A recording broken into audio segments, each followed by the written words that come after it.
5 দফা দাবিতে সরকারি মেডিকেল কলেজ হাসপাতালে কর্মবিরতি পালন করছেন ইন্টার্ন চিকিৎসকেরা। এ বিষয়ে বিস্তারিত জানাতে ঢাকা মেডিকেল কলেজে আছেন সহকর্মী মনির হোসেন এবং রাজশাহী মেডিকেল কলেজ হাসপাতালে শাহিন আলম। সরাসরি প্রথমে যাচ্ছি মনিরের কাছে।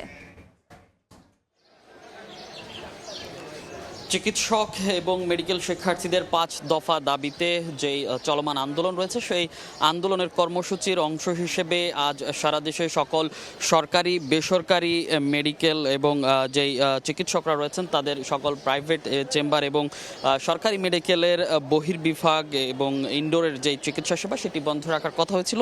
সেই ক্ষেত্রে কিন্তু এখন আমরা আছি ঢাকা মেডিকেল কলেজ হাসপাতালের বহির্বিভাগে। এখানেও কিন্তু সকাল থেকে আসলে যেটি দেখা গিয়েছে, সকাল থেকে যেই বহির্বিভাগের যে সেবা সেটি বন্ধ রাখা হয়েছিল এবং এক পর্যায়ে যে এখানকার যেই সেবা নিতে আসা রোগীরা প্রতিবাদ করতে থাকেন, তারা এসে যখন কেউ 6টা কিংবা কেউ 7টায় অর্থাৎ সাহারি করে অনেকেই চলে এসেছিলেন এবং তারা দীর্ঘক্ষণ দাঁড়িয়ে থেকে যখন আসলে টিকিট পাচ্ছিলেন না তখন তারা আসলে প্রতিবাদ করতে থাকেন এবং এক পর্যায়ে তারা আসলে যেই ঢাকা মেডিকেল কলেজ হাসপাতালের পরিচালক বরাবর তারা সেই প্রতিবাদ জানায় এবং পরিচালকের রুমে যান।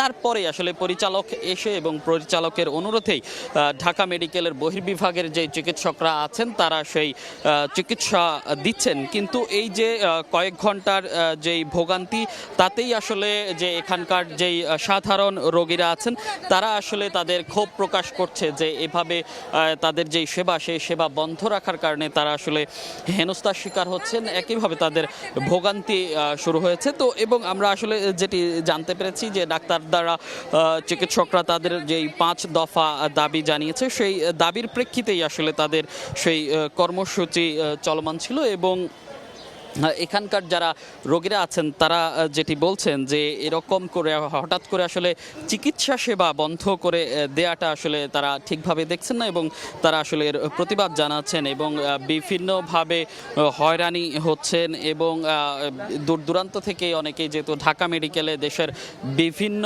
প্রান্ত থেকে আসেন তাদের আসলে সেই যে ভোগান্তি সেটি হচ্ছে। এবং আমরা আসলে যতটুকু জানতে পেরেছি চিকিৎসকদের যে কর্মসূচি সেই কর্মসূচির অংশ হিসেবে বেলা 11টায় শহীদ মিনারে তাদের মহাসমাবেশ রয়েছে। তো সারা দেশেই আসলে চিকিৎসকদের এই কর্মসূচি চলছে। এই মুহূর্তে রাজশাহী মেডিকেল কলেজ হাসপাতালে আছেন আমাদের সহকর্মী শাহিন আলম। সরাসরি চলে যাব তার কাছে। শাহিন, হাইকোর্ট কর্তৃক পূর্ণাঙ্গ রায় এবং 5 দফা দাবি আদায়ে দীর্ঘদিন ধরে আন্দোলন করে আসছে রাজশাহী মেডিকেল কলেজ হাসপাতালের ডাক্তাররা।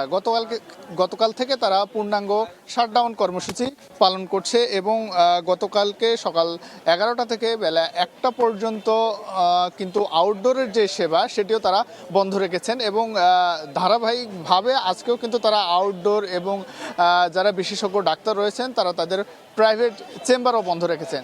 যদি বলা যায় এক কথায় রাজশাহীতে ইমার্জেন্সি চিকিৎসা ছাড়া কোনো ধরনের চিকিৎসা কিন্তু মিলছে না। এতে করে ভোগান্তিতে পড়েছেন রাজশাহীতে যারা দূর দূরান্ত থেকে চিকিৎসা নিতে আসেন তারা কিন্তু বিপাকে পড়েছেন, এসে তারা ঘুরে যাচ্ছেন।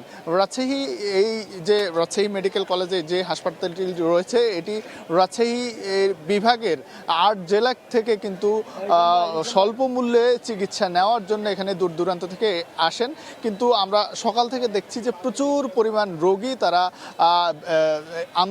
ডাক্তারদের আন্দোলনের ব্যাপারটি জানেন না, তারা এখানে আসছেন, এখান থেকে তারা কিন্তু ঘুরে যাচ্ছেন। তাদের সঙ্গে আমরা কথা বলেছি, তারা তাদের ক্ষোভের কথা জানিয়েছেন।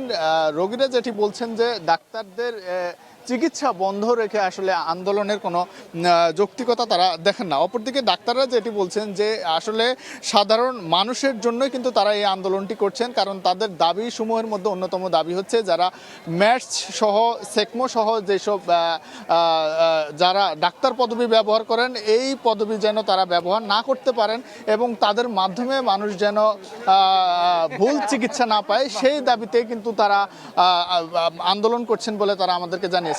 তবে একটি বিষয় হচ্ছে আজকে কিন্তু এই যে আন্দোলন হচ্ছে এটির সুরাহা হওয়ার একটি কথা রয়েছে। আদালত কর্তৃক আজকের একটি রায় হওয়ার কথা রয়েছে এই রায় যদি ডাক্তারদের পক্ষে আসে তারা কিন্তু আন্দোলন থেকে সরে যাবেন বলে জানিয়েছেন।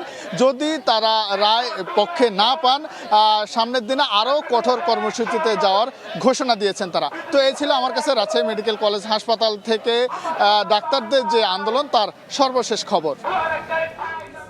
সরাসরি যুক্ত ছিলাম রাজশাহী থেকে, তার আগে যুক্ত ছিলেন ঢাকা মেডিকেল থেকে মনির হোসেন।